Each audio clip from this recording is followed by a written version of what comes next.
Ela é considerada uma das chefes de cozinha mais talentosas de Ourinhos. Com uma pitada e um tempero bem especial, vem conquistando cada vez mais clientes. Papo de quinta de hoje, Patrícia Rossito, a Paty da Baguete. Obrigado, Paty. Gostoso, me sinto honrada de estar aqui. Não, prazer é Segunda meu. mulher, como você disse. Segunda mulher no Papo de Quinta. Que legal. Vocês vão começar a fazer história aí. Fiquei emocionada até aí. Um brinde, Paty. Aí, Saúde. saúde.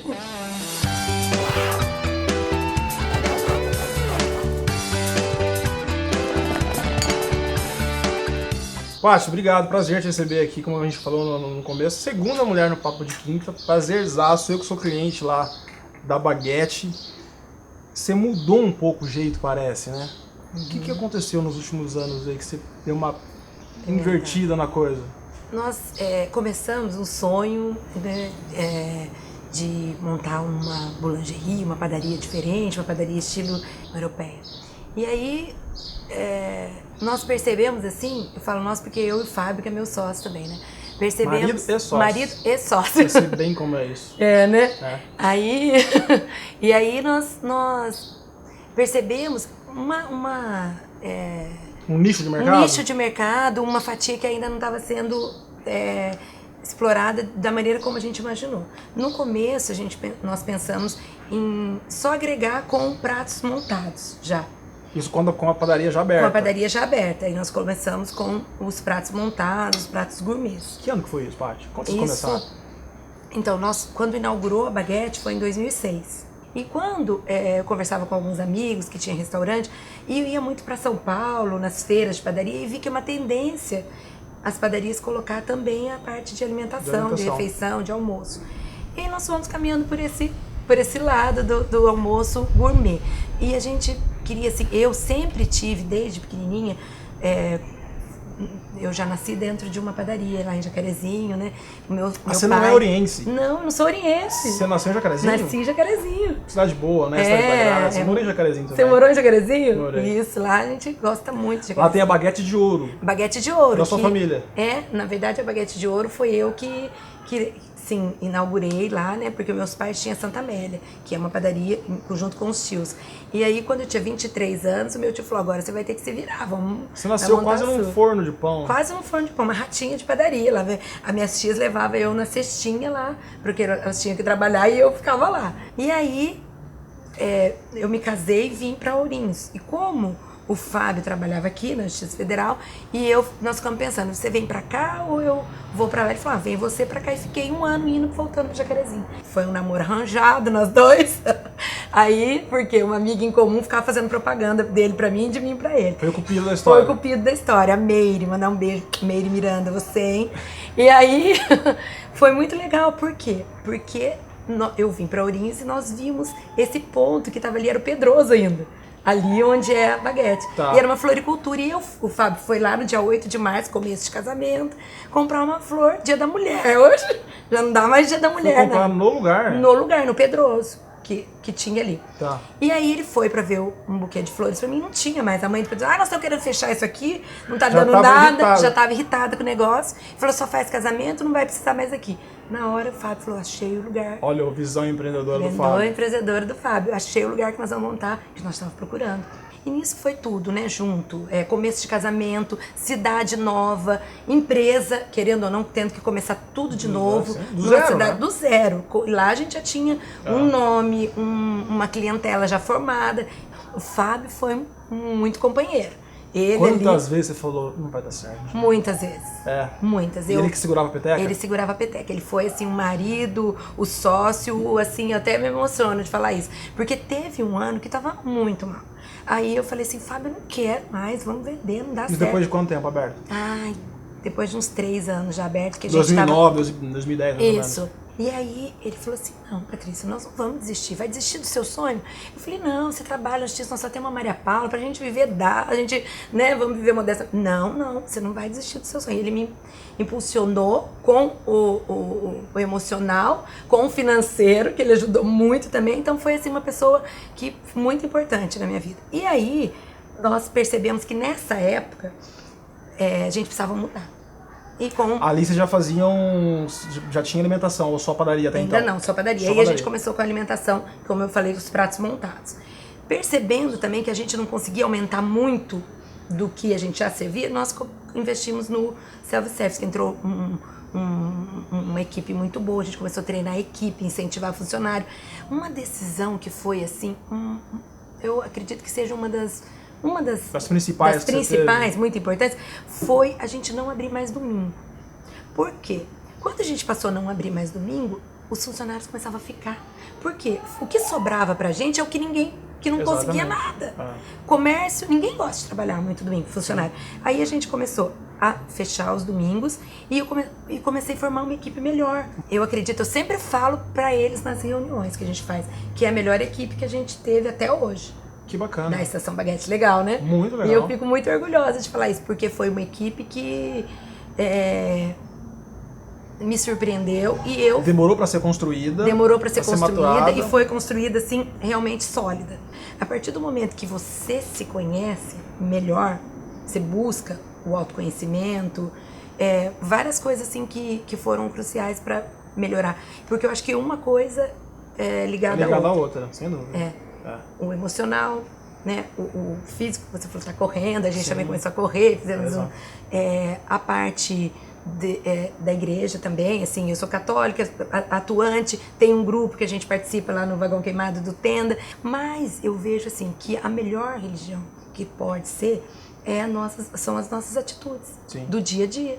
Como você trata seu filho, como você trata seu funcionário. E às vezes as nossas atitudes e o jeito de ser é a melhor religião para qualquer pessoa. Sem dúvida. Ele vai se inspirar e ver, nossa, eu posso fazer isso também.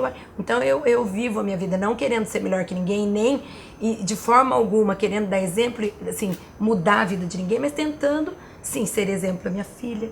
Por quê? Porque eu melhorando, a minha filha melhora, o Fábio melhora. Você é um espelho, né? Não é? O casal é um espelho, né? Paty, momento ápice do programa, momento das bolachas. O negócio é o seguinte, tá, Paty? Por sua conta e risco. Eu não vou te colocar em fogueira, mas o que você falar será usado contra você no tribunal. Sim, vamos quase isso. Pode ir? Sim. Primeira bolacha, acho que você vai gostar. Hugo Moura.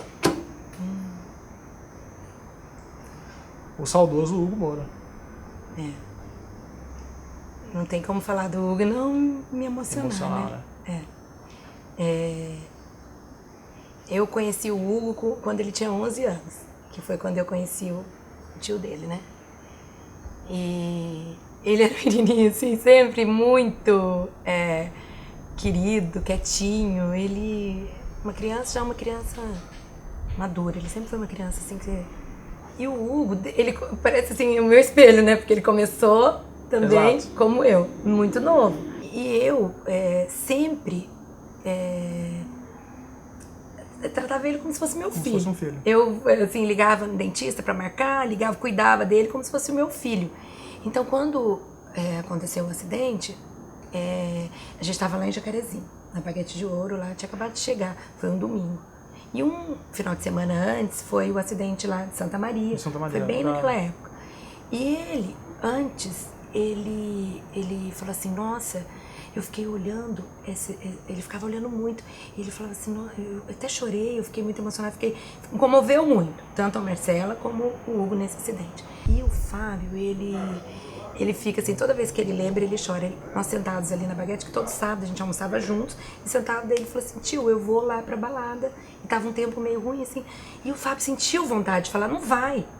O tempo tá ruim. O tempo e tudo. Só que a gente não tem esse poder, principalmente sobre adolescente, e com que direito, né? Eu vou falar pra ele, não vai. Mas ele sentiu. E aí, o que foi que aconteceu? Nós estávamos em Jacarezinho, recebemos a notícia, nossa, eu fiquei muito, muito mal na hora. E o Fábio... E eu comecei a gritar, falei assim, não acredito. E foi muito assim, porque ele ligou lá pro guarda da rodovia e ele falou, não, os 3 morreram. Então foi assim, impactante a notícia, na lata. E eu posso falar assim dele, né, que o assunto é ele, que ele nunca vai morrer no nosso coração, né? Ele sempre vivo dentro da gente. E quando a gente estava aumentando ali, tem uma foto dele olhando, assim, o espaço ali da frente da Baguete, né? E logo depois ele faleceu, não viu tudo pronto, assim, a parte da frente. Mas já estava no projeto, já participou do projeto dessa mudança. Da expansão, tudo. O quilo ele já participou, mas é que a gente foi aumentando aos pouquinhos ali, né? Exato. Já participou. E é isso que eu tenho que falar, assim, ele nunca vai morrer, ele sempre tá dentro do nosso coração. E foi assim, eu aprendi muito com ele. Vai deixar saudade. Deixou saudade. Deixou saudade. Segunda bolacha? Quero ver essa agora. Valdemar Rossito. Meu pai. Seu pai. Foi ele que te ensinou? Então. Começou por ele, essa história? Começou. Aí? Tudo começou com ele. Ele sempre foi um pai, assim, que muito carinhoso, muito amoroso. E ele sempre foi muito empreendedor. E ele era uma pessoa, assim, ausente. Porque ele tinha o vício do jogo de baralho. Então, a minha mãe sofreu muito com isso, né? Então, a minha mãe praticamente era uma história. A minha mãe teve que ser a brava, ruim, e quando ele mole. Ele era o mole, porque quando ele chegava, ele que não deixava bater, ele que vinha com todo amor e carinho, ele protegia. Mas, enfim, hoje, mais madura, a gente consegue entender um pouquinho o papel da minha mãe nesse momento que foi, né? Que às vezes no momento a gente não entende. E mas depois ela tinha que fazer o papel do pai. Tinha que fazer o papel do pai e da mãe, mãe. Porque ele era ausente, ficava a noite inteira. E ele morreu, assim, ele parou de trabalhar muito novo, porque ele ficou doente, ele teve uma doença, daí por isso eu fui trabalhar muito cedo também, por conta da doença dele. Eu comecei a trabalhar muito cedo, enfim. Só que ele me ensinou, assim, uma coisa que foi, assim, um exemplo muito, assim, de amor. Mesmo ele... Familiar ou pelo trabalho? Familiar. E trabalho também, mas vamos ser mais familiar. Porque quando ele era muito empreendedor, muito trabalhador, era a fase que eu era muito pequenininha. Então, depois que eu tive com ele, mas assim, que ele era uma pessoa muito humilde, de coração, muito boa, você pedia pra ele, aí ele perdeu tudo porque avalizou, sabe? Entendi. Uma pessoa assim. Então eu aprendi também como não algumas coisas, como não ser mole pra algumas coisas. Exato. Então eu acho que veio essa figura paterna, assim, é bem assim, dúbia dentro de mim. Um lado que eu não tenho que ser igual, né? Do vício. E o outro lado, sim. E o outro lado, sim, do amor, do carinho. Que legal. Isso. Terceiro, vamos lá? Vamos lá. Falei que o pior sempre fica por último, né? Fábio Ribeiro. Pior ou melhor? Acho que hoje é o melhor, hein? É o melhor? Uhum. E aí? Então. O que o maridão representa? E sócio, né? Eu perguntei quando eu gravei com o Pedrinho, eu tirei a Vânia pra ele, eu perguntei: é ruim trabalhar com a mulher? Ele deu uma titubeada que eu vou te perguntar: é ruim? Ter um marido como sócio? Hoje não. Hoje não. Por que hoje não? Porque nós dois fazemos análise. Você não tá falando sério? Sério, eu faço aqui com a Silvana Amaral e ele faz com a Patrícia lá em Marília. Então, quer dizer, daí os dois se resolvem. Entendi. Primeiro, quando nós casamos, nós fomos procurar terapia de casal. Chegamos lá, fizemos assim, 1 mês de terapia de casal. Aí ela falou, não, mas vocês não tem problema de casal. Cada um resolvendo o que é seu, o casal vive melhor. Então, como eu acredito que todo mundo tem os seus problemas pessoais. Né? Como eu te falei, a gente vai se conhecendo e conhece o outro, respeitando o outro. E eu tinha um sonho assim, eu vou casar e agora minha vida ficou tranquila. Deixa ele que se via, deixa o cara então eu sempre tive, porque como eu te falei que meu pai ficou doente muito cedo, eu tive que assumir o papel, vamos supor, do homem da casa lá. Agora é férias. Agora eu vou casar e vou ficar de férias. Cair do cavalo. Porque não é assim. Errado. Não é o homem errado. Exatamente. Não é assim. Tem que ser parceira. Né, Paulo? Não é assim, não tem que esperar que o outro faça por você. E eu queria que ele fizesse por mim. E aí, quando a gente conseguiu equilibrar isso, o que é dele, o que é meu, aí hoje a gente tá começando a ter uma vida melhor. E aí é o que entra. Porque aí você deixa de discutir perto da sua filha. Aí você pensa mais o que você vai falar com o outro, com o casal, respeitando a individualidade do outro. Sim, o espaço do outro. O espaço do outro. Então hoje eu respeito. E hoje, por incrível que pareça, ele me ajuda mais do que quando eu queria que ele me ajudasse. Foi natural esse processo? Foi natural. Tá vendo? O processo pode apertar o homem, não pode. Espana. É. Aperta, espana. O processo é natural. Exato. E é natural com tudo na vida, como tudo na vida, né? Mas você acha que a empresa chegou para um certo momento a atrapalhar a vida conjugal? Ah, atrapalhou. É? Atrapalha. Por que atrapalhou? Principalmente quando tem dificuldade financeira e econômica. Porque é aquela história assim, quando falta o pão, começa a briga. Sim. Não que tava faltando pão, mas quando na época a gente passou por E começa a gerar problema? Começa a gerar problema, porque tem conta pra pagar, tem isso, tem aquilo. Exato. Aí, aqui vai o quê? Entra a sabedoria, que eu acredito na oração, que eu acredito no respeito, que é isso que a gente tenta fazer. E aí, o que eu acredito que seja o mais importante em tudo isso? É saber que é bom estar junto. Claro que é. Não é? É saber, assim, que... Dividir com uma pessoa, né? É. É legal isso, compartilhar. É. É bacana. E a gente, devagarzinho, a gente vai construindo um espaço Uma história, melhor, uma história de vida. E você perguntou o que o Fábio representa para você hoje. Hoje ele representa para mim um porto seguro. Você enxerga isso. Eu enxergo nele, assim, o meu amparo. A gente, toda noite que a gente tá dormindo, assim, eu não gosto de dormir muito agarrado, porque calor, quando tá calor. Eu também não. Aí ele vem, assim, pede pra eu vir no colinho, eu vou no colinho dele. E é gostoso isso. O dia que também não tá afim, um fica pra cada lado. Que legal. Então é bacana. gostoso, Uma família né? unida, né? Uma família unida. Agora, que tem os Tem, rachas, faz parte. como qualquer uma. Com trabalho ou não, faz parte. Paty, obrigado. Obrigada a você. Prazer te receber.